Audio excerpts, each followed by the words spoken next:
हम इसमें देखने वाले हैं एमसीसी प्रोजेक्ट इन नेपाल।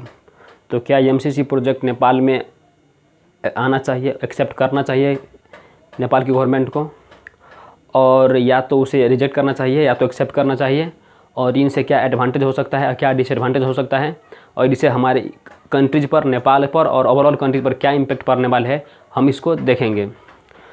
तो एमसीसी क्या है? एमसीसी एक मिलेनियल चेंजिंग कॉरपोरेशन है। मिलेनियल चेंजिंग कॉरपोरेशन है जिसकी एस्टेब्लिशमेंट यूएस की कांग्रेस में 2004 में की थी।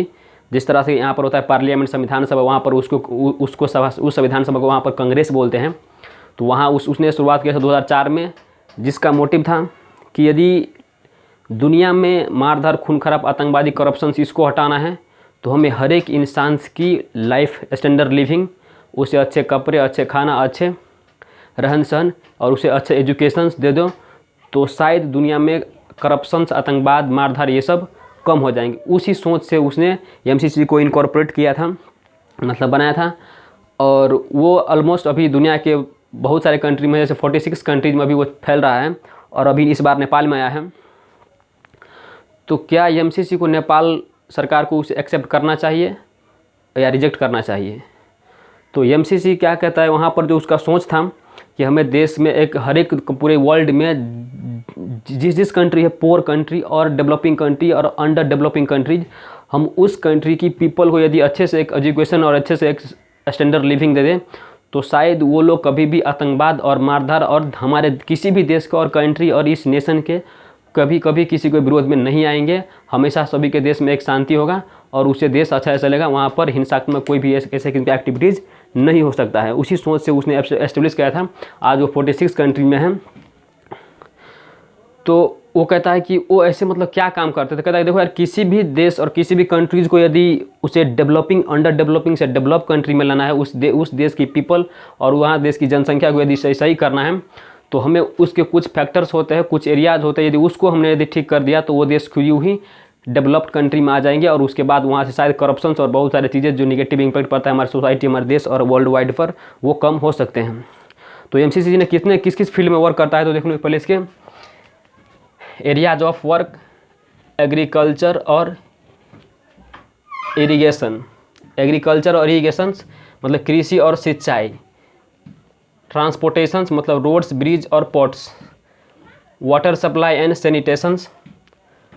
Access to health and finance and enterprise development. Anti corruption initiatives और एनर्जी। तो इसमें कहता है कि यदि मैं कुछ इस एरिया में और भी एरिया हो सकता है, यदि उस एरिया के हर एक कंट्री को ठीक कर दे तो वो कंट्री डेवलपिंग और अंडर डेवलप से डेवलप हो जाएंगे और उसे उसका ऑर्गेनाइजेशन एमसीसी का मोटिव पूरा हो जाएंगे। तो आखिर नेपाल में इतने में से किस चीज़ के लिए नेपाल में आए हैं? तो नेपाल में इसमें दो फील्ड लेकर आए हैं। एक है एनर्जी और दूसरा है ट्रांसपोर्ट।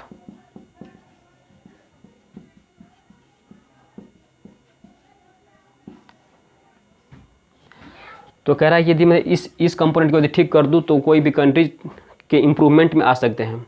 तो ये क्या करता है, यदि इस सभी चीज़ों को ठीक करने के लिए वो हर एक कंट्री जिस कंट्री को सेलेक्ट करते हैं, या तो वो कंट्री कुछ क्राइटेरिया फुलफिलमेंट कर ले और या वो कंट्री उसको वैसे ही सेलेक्ट कर ले। तो जब भी दो इसमें ग्रांट देता है, ये क्या करते हैं, इन सभी एरिया को ठीक करने के लिए उसको ग्रांट देते हैं। ग्रांट का मतलब होता है विदाउट एनी इंटरेस्ट और रिटर्न ऑन द इन्वेस्टमेंट। मतलब हम उनको पैसे दे रहे हैं पर उससे कुछ रिटर्न ऑन इन्वेस्टमेंट नहीं लेंगे। मतलब जो उस पर इंटरेस्ट रेट होगा और हिडन चार्जेज जो कुछ भी नहीं होंगे वो जीरो होगा, ताकि ये कोई भी कंट्री इस एरिया को ठीक कर ले तो उस देश में अच्छे हो सकते हैं। तो नेपाल को कितना ग्रांट दिया है? तो नेपाल को ये कह रहा है कि नेपाल को कितना दिया है, 630 USA डॉलर, ये है मिलियन।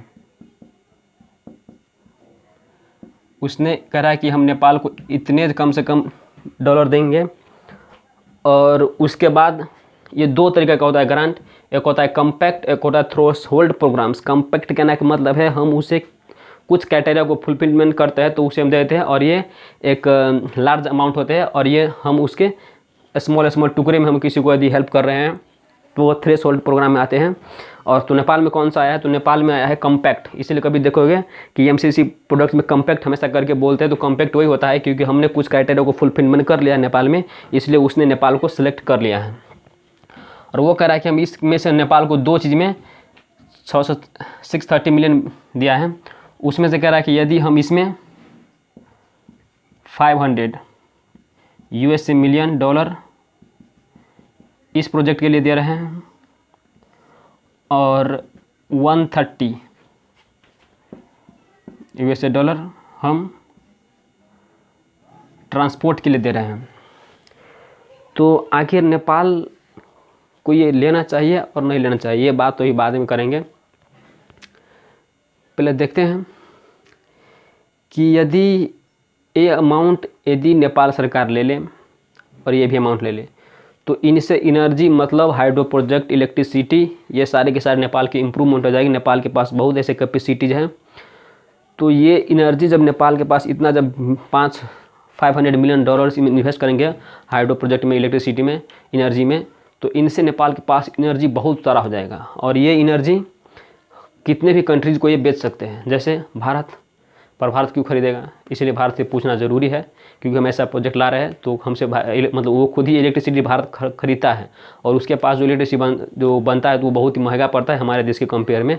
तो हमसे एक खरीद लेगा तो अच्छा ही होगा हमारे कंट्री के लिए, और वो शायद खरीद भी सकता है और नहीं भी खरीद सकता है, वो आगे देखेंगे।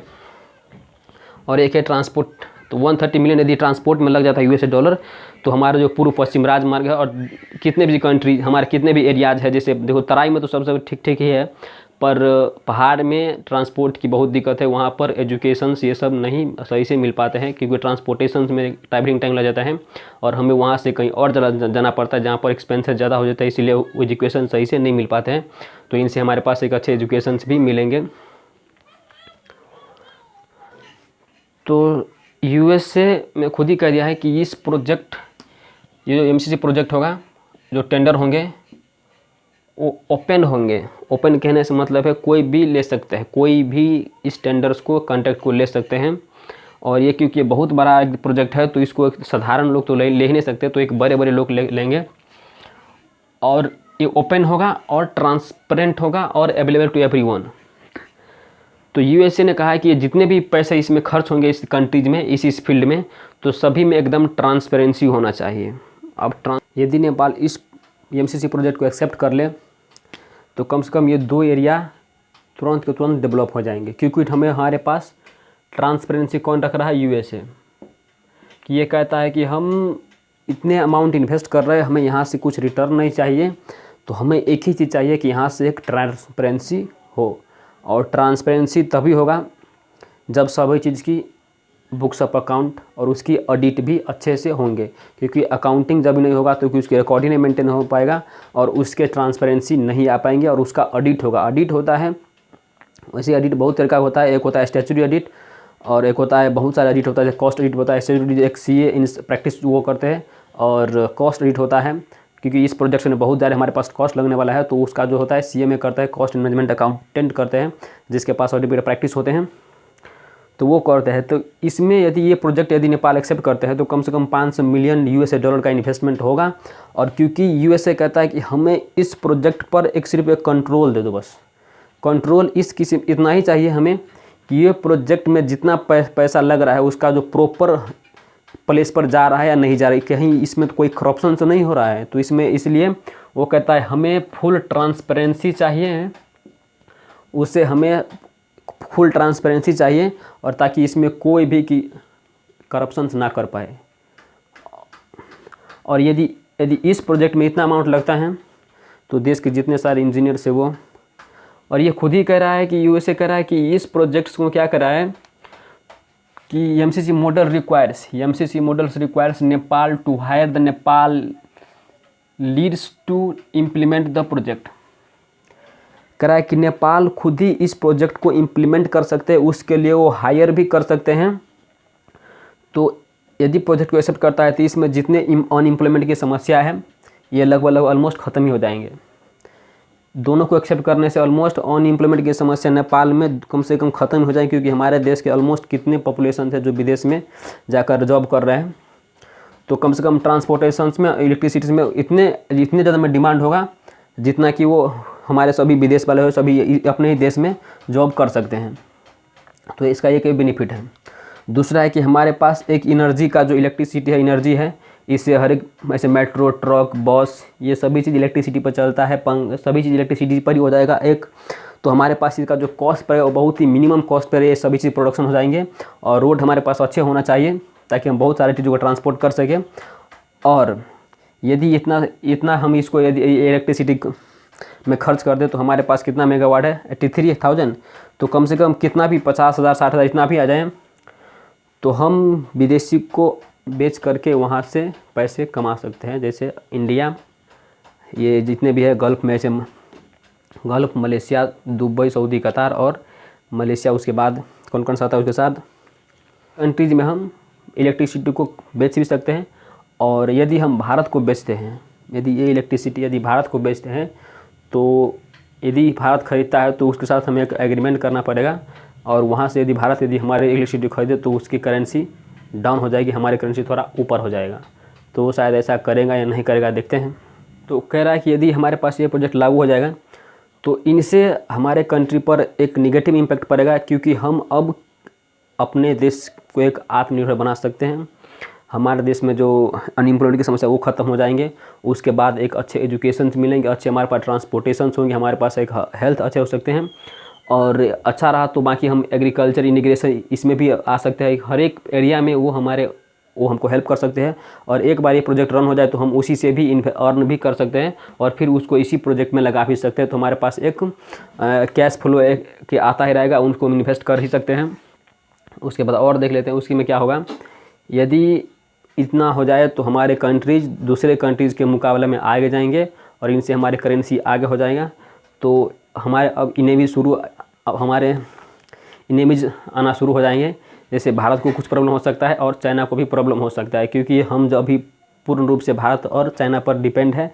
तो अब हमें उन पर डिपेंड थोड़ा 2-4 चीज़ें के लिए नहीं भी रह सकते हैं, क्योंकि हमारे पास यदि ट्रांसपोर्टेशन सही हो जाए और ये सही हो जाए तो हम उसके साथ एक बातचीत भी कर सकते हैं, एग्रीमेंट कर सकते हैं कि मैं तुमसे सामान खरीदता तो तुम भी हमसे कुछ इलेक्ट्रिसिटी और कुछ भी चीज़ें खरीदो, नहीं तो हम तुम्हारा नहीं खरीदेंगे। इसलिए और उसको खरीदना ही पड़ेगा, नहीं तो उसकी भी करेंसी डाउन होगी, हमारी करेंसी ऊपर हो ही सकता है।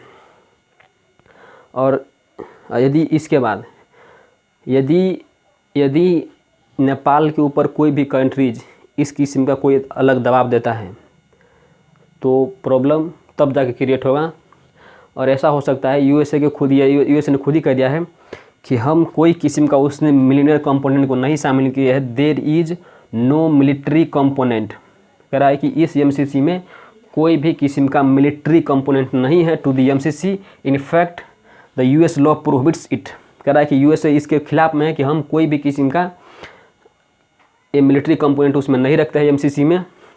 लेकिन ये बाय डिफ़ॉल्ट एमसीसी में ये मिलिट्री कंपोनेंट होगा ही होगा और रहेगा ही रहेगा। इसमें क्यों होगा, क्योंकि अब इसके बाद हमारे पास इतना चीज़ हो गया तो हम अब बेचने के लिए भारत हमसे नहीं खरीदेगा और हम उनसे सामान रेगुलरली कितने खरीदते हैं उसका तो काउंट ही नहीं है। और चाइना से भी हम बहुत चीज़ खरीदते हैं और हम उनको भी बेच सकते हैं, क्योंकि चाइना के पास भी उतना कैपेसिटी नहीं है इलेक्ट्रिसिटी में। यदि हमारे पास यदि कॉस्ट में काम करें तो चाइना से भी हम आगे निकल जाएंगे इलेक्ट्रिसिटी के मामले में। तो हमें उनको भी बेचना चाहिए और उसे भी खरीदना चाहिए, क्योंकि हम उनसे खरीदते हैं। एक वर्ल्ड ट्रेड एग्रीमेंट होता है कि हम जितना खरीदते हैं उतना तुम भी खरीदो। तो हमारे पास एक करेंसी होता है, उसकी जो मेंटेन होता है वो सेम रहता है, उसकी नहीं तो बहुत ज़्यादा फ्लक्चुएशन हो जाएगी। तो यदि हम ऐसा करते हैं तो भारत हमसे नाराज़ हो सकते हैं। और हमारे पास एक होता है राइट टू लैंड, जैसे अभी है लिम्पियाधुरा, कालापानी, लिपुलेख। यदि हमारे इस एरिया में डिस्प्यूट हो सकता है, तो यदि इस केस में यदि डिस्प्यूट हुआ तो ये बाय डिफ़ॉल्ट ये लागू हो जाएगा, मिलिट्री कंपोनेंट यूँ ही लागू हो जाएगा। और ये लागू होने का मतलब होता है कि अब हमारे इन फ्रंट ऑफ सामने में मतलब कोई भी कंट्री है जैसे भारत और चाइना है, तो अब लड़ाई हमारे चाइना और भारत के साथ नहीं होगा। उसके बाद यूएसए वाली मिलिट्री आएंगे और ये युद्ध भारत को नेपाल के बीच ना होकर भारत और यूएस के बीच हो जाएगा, चाइना और यूएस के बीच हो जाएगा। तो इनसे एक देश में ध्रुवीकरण हो सकता है, देश टूटने का डर हो सकता है, देश में आतंकवाद और बढ़ भी सकता है, जिसका जो ऑब्जेक्टिव था कि हम आतंकवाद को कम करेंगे, मारधाड़ खून का को कम करेंगे, तो ज़्यादा ही हो सकता है। और ऐसा ये मिलिट्री कंपोनेंट इनफैक्ट ये लागू हो जाए, क्योंकि इसमें इतना इन्वेस्ट किया है और इसकी पावर प्लांट, इसकी प्रोजेक्ट, इसकी सभी चीज़ें हैं, और इसके साथ कोई अच्छा नहीं करेगा तो ये भी इसको छोड़ने वाले में से नहीं है। तो ये कुछ भी कह दो तो ये हो जाएगा, क्योंकि जहाँ पर अशांति होगा वहाँ पर शांति के लिए मिलिट्री को बुलाना ही पड़ता है। और अब देख लेते हैं कि हमें इस प्रोजेक्ट को एक्सेप्ट करना चाहिए नहीं चाहिए। तो एमसीसी जो यूएसए वाले है उसने सिर्फ इस पर कंट्रोल रखा है और इसको कंट्रोल रखना चाहिए। कोई कहता नहीं भाई तुम कंट्रोल रखोगे मैं तुम्हारे अंडर में आ गया, तो ये गलत है, क्योंकि उसको कंट्रोल रखना ही चाहिए, क्योंकि वो कंट्रोल नहीं रखेगा तो हमारे पास इस एमसीसी प्रोजेक्ट एकदम जीरो है। इसको एक्सेप्ट किया तो वैसे ही दिक्कत है, ना किया तो भी दिक्कत ही है, वैसे ही दिक्कत है। इसे एक्सेप्ट करना ही नहीं चाहिए। वो कंट्रोल नहीं रखता है तो हमें इसको एक्सेप्ट नहीं करना चाहिए। क्यों नहीं करना चाहिए? क्योंकि हमारे पास बजट जो होता है, तो इस बार कितना बजट था नेपाल का? शायद 14 खरब 74 अरब, शायद इतना था हमारे पास। इतने बजट लगभग इतना, से 10% कम परसेंट ज़्यादा कम होते रहते हैं, तो कम से कम इतना बजट हमारे पास आता है, जो ऑलमोस्ट इसको यदि कन्वर्ट कर दें तो कितना आ सकता है। और ये इतना है, और ये 630 US डॉलर 630 है मिलियन। यदि इसको ऐसे लिखे तो कितना आ रहा है? 63 अरब। तो ये तो इतना तो हमारे साल हर एक ईयर ही आता रहता है, पर इनसे हमारे पास बहुत एरिया में डेवलपमेंट करना पड़ता है, और पर इनसे 2 ही एरिया में करेंगे। तो ये 2 एरिया के लिए है कि हैवी अमाउंट है, पर यदि हम चाहें तो इसी अमाउंट में से इतना अमाउंट को रख सकते हैं। तो इस केस में यदि फिर भी देख लो कि हमारे पास इतने पैसा हर एक ईयर आ रहा है, फिर भी करप्शंस के कारण से हमारे देश में कुछ भी डेवलपमेंट नहीं हो पा रहा है। मतलब देश में हर एक म्यूनिसिपैलिटी, नगर पालिका, गाँव पालिका, वहाँ पर भी कोई काम होता है तो वार्ड अध्यक्ष सदस्य और मेयर ये सभी 10-20% ऐसे कमीशन लेकर ही काम करते हैं। और मालूम है कि नेपाल में कितने तरीके के यहाँ पर दिक्कत होता है। हर एक जगह पर करप्शन से, चाहे मालपोत में जाओ, कहीं पर भी जाओ, तो यहाँ पर दिक्कत होते रहते हैं। बिना करप्शन के ये काम ही नहीं करते हैं।